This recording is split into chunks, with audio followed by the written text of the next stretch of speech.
Bugun ko'chada yursam, mana shunaqa gullar ochilib yotgan ekan, shularni ham videoga olayin dedimda. Bu plyajni oldi tarafi.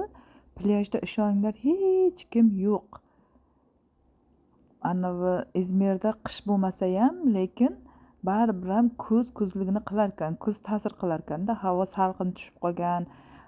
Noyabrgacha bu yerda odamlar cho'miladi dengizga degan edi. Cho'milar ekan, obedda faqat issiq bo'lar ekan. Qolgan vaqti ertalab, kechki payt baribir salqin bo'lar ekan.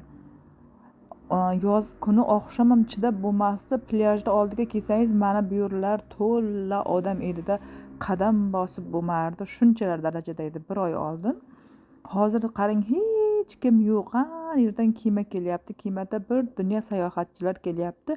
Bu yerga bilmayman qayerga sayohat qiladi. Faqatgina dengizi bor. Dengiziga cho'milsa bo'ladi xolos. Boshqa aylanib yuradigan joyi yo'q. O'zimizda Samarqand, Buxoro, Xorazmga o'xshagan ziyoratgohlar yo'q-da. Faqat dengizi, plyajga kelib dengizga cho'miladi.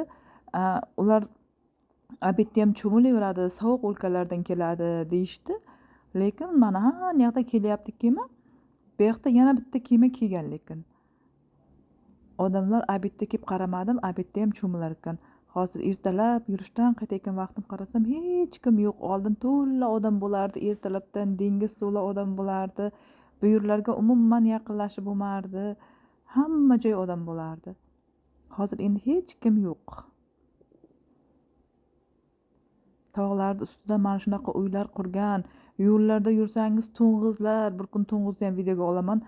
Nima tog'ning ustiga uy qurib ketgani uchun deydi, qizlar aytadiki, nima yo'llar to'ng'izlarga to'lib ketgan, tulkilar yuradi.